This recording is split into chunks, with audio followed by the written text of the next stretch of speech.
Hey guys, Nick here, and welcome to the omniverse of Nick and the single parter, just like the Stew one, of what if a character survived. This time, we're tackling Boromir from Lord of the Rings.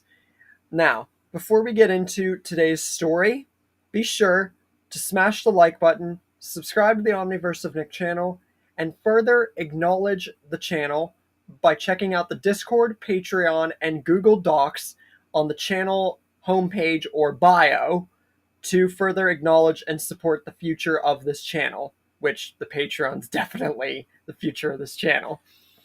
Anyways, let's get into today's single parter of another character surviving. This time, the story: what if Boromir, one of the first and main casualties of the Lord of the Rings series before, the Hobbit movies would show up and, stuff like that. One of the main characters, Boromir, and if he survived against the Uruk-hai at the end of the first Lord of the Rings movie. So, for those not familiar, Boromir was the brother to Faramir and the son to Denethor in Gondor in Lord of the Rings. But, unfortunately, he met his end at the end of the first movie by getting bunches and bunches of arrows, mainly 3, put into him by the leader of the Uruk-hai, and sacrificed himself to try to save Merry and Pippin, which pretty much kind of worked, even if they did get captured. And Aragorn avenged his death by killing the main leader, even if it was a brutal encounter. But he was a freaking superhuman in the franchise, and honestly, one of the characters I felt could have done way more. Now, I thought about it really in depth. And since this is Lord of the Rings and not The Hobbit, there's 3 ways that I can see this going. This is going to be a short analysis, but still worth your time to watch. 3 ways I see Boromir surviving everything. Number 1, right whenever he is fighting the Uruk-hai to protect Merry and Pippin, he is about to get killed by the leader of the Uruk-hai fully with the 4th arrow before Aragorn stepped in. But this first scenario could happen one of 2 ways. Number 1, he doesn't let a single arrow touch him. Or number 2, he fights through before the 4th arrow can hit him and kills the leader of the Uruk-hai, somehow miraculously surviving. Because let's be honest, after 2 arrows, you would have thought he died. But the 3rd arrow, he was still sitting up. So, who's to say he couldn't have fought through that 3rd arrow's pain and still killed the leader? Heck, a 4th arrow? That'd be overdoing it. But at this point, Boromir showed that kind of skill. So, either way, he could have taken the leader of the Uruk-hai down, whether it be without getting hit at all, or maybe fighting through the pain of all 3 arrows, maybe even a 4th, and striking down the leader. Now, because of this, Frodo and Sam still left, because Aragorn did tell him to run, and then Sam, of course, went after him. But Merry and Pippin here wouldn't get captured. What would happen with the rest of the story? Well, Boromir, I feel, wouldn't factor in until Faramir returns to Gondor. And by that point, Boromir would have honestly went off on his own after the whole Uruk-hai incident. And even if Merry and Pippin did get captured, I feel that Boromir would have wanted to return to his city, because he wants to see that his brother and family are okay, and then meet with Aragorn and everybody else later.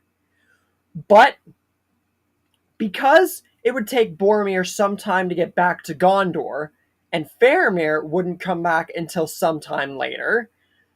This means that, honestly, I feel that maybe Denethor's actions towards Faramir would be better, even though he was still a jerk even when Boromir was alive, if you guys watch the extended edition and deleted scenes. But, either or, Boromir being at Gondor means that Gondor's defenses are lifted 1,000-fold, which means the Battle of Gondor would go infinitely easier. And if you're wondering what happens to the rest of the story with Merry and Pippin not getting captured, I almost think that if Boromir were to fight through, whether or not Merry and Pippin get captured, the entirety of the rest of the story would go exactly the same. Minor details. But honestly, I feel that they would still have gotten captured. It would have taken Boromir not getting hit with the arrows for Merry and Pippin to not get captured, or through some technicality. Point is, Aragorn is crowned king, and the entire end of the story brings Boromir back into the fold with Faramir. And I feel that Denethor wouldn't get burned here because Boromir is still alive. So, even if Faramir somehow, someway came back injured, which would be almost impossible since Boromir's alive, he would have no reason to kill himself. So, him being more stupid is not a thing in this timeline, which honestly makes for kind of a better Denethor, if you can even picture that, but you guys get the main point. So Boromir doesn't factor in until getting back to Gondor and mainly making sure Gondor's defenses are good. But that would be huge for Boromir and Gondor. So that would be a huge thing. Or we get to scenario number 2. After he survives, instead of going to Gondor, he goes after Frodo and Sam. And with Boromir around, at this point, Gollum, even if he had made his move, Boromir is a ranger. And he knew that Gollum had been following them, especially if you watch extended and deleted scenes. So, this means that if he went after Frodo and Sam, Gollum would have gotten killed at the first frickin' opportunity that he was shown. So, after that, they would honestly get to Mordor infinitely easier. With Boromir being an expert tracker and one to get into Mordor, redeeming himself for attacking Frodo and trying to get the ring, he would fight and help Frodo resist his urges. And honestly, even without Gollum, they would avoid Shelob and most likely get there in one piece. And with Boromir and not a small little creature like Gollum, especially if they encountered Faramir that way, I feel that this would have made things infinitely easier. Or we get to scenario number 3. Boromir goes after Frodo and Sam, but he takes the ring after he kills Gollum. So it would almost be like what if Bilbo killed Gollum, except this would be Boromir doing what he had done the entirety of his time with being around Frodo and the ring and giving in to the urges that the One Ring had on him before he apologized and atoned by sacrificing himself. But this third scenario would honestly end Middle-earth right then and there, because Boromir at this point would want to put on the One Ring. And at that point, Frodo and Sam wouldn't be able to stop him. The Nine would be on them like wolves on sheep, and Sauron would most likely get the ring if Boromir got his hands on it. So, while answering the question of Boromir surviving, I also just basically told you guys what happened if Boromir got the ring, which, in all honesty, is a one and done sort of like, hey, that's how that would happen regardless. So, that's where we end this little analysis of another character from another franchise in Boromir, Lord of the Rings, and if he survived. So, we reached the end of the tale. Just a basic analysis. It's been a minute since I did a story that actually focused on multiple scenarios, what could have happened, instead of just like winging it with one. So that was definitely something bringing back an old standard, to say the least. But with Boromir, it really comes down to what was best for him. The most likely thing would have been to redeem him, and the first ending that I talked about being the most logical, him going to Gondor and it almost being overkill, and like maybe like someone else dies or something, maybe Faramir, something like that. But I highly doubt it. If they were going to keep Boromir alive, then it honestly might have actually helped it, the Lord of the Rings, rather than hurt it. Not to say that it hurt at all, because the Lord of the Rings was still pretty freaking awesome, even without Boromir. And then we would later find out that Gandalf was resurrected, so, you know, Boromir was the true, like, number one casualty, if you really think about it. At least for the Lord of the Rings side. The Hobbit side, that had totally different. That's different. And then we got Rings of Power, but that's a whole different subject. But anyways, the bad ending also definitely could have been possible too, considering that Boromir was so, like, he was so fixated on the ring for a good amount of time that he would have been the first, if possible, if he survived, he would have been number one on the radar to take the ring from Frodo, and he did. And that goes to show that while it is likely that Boromir could have helped out the cause, he also could have very well just killed Frodo, taken the ring for himself, and all of Middle Earth would have been doomed. It's just like, what if Aragorn took the ring? He would have lost. And it's just like, what if Gandalf took the ring? Everything would have been lost.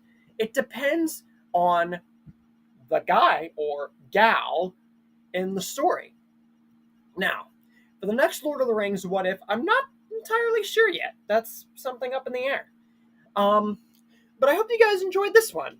This was definitely, besides the Gollum one, a nice return to the Lord of the Rings what ifs, since I hadn't done them in such a very long time. So it was a nice return back, you know?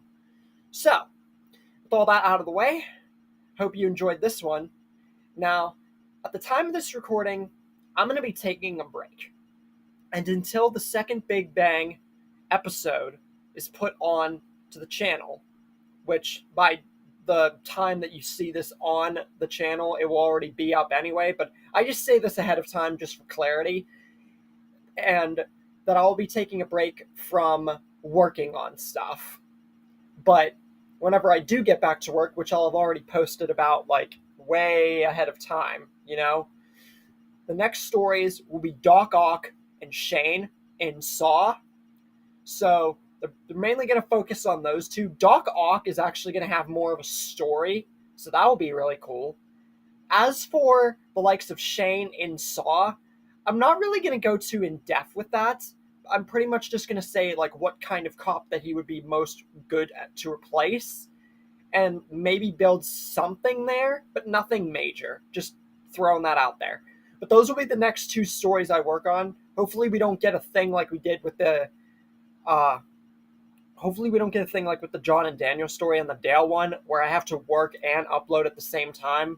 I can get back, especially making this new year and everything, making it so that way I can actually, like, go past 5 stories. So I always like to be in that 6-7 story lane and take a break for a while and then just upload and you guys just enjoy the stuff. You know, it works out for everybody.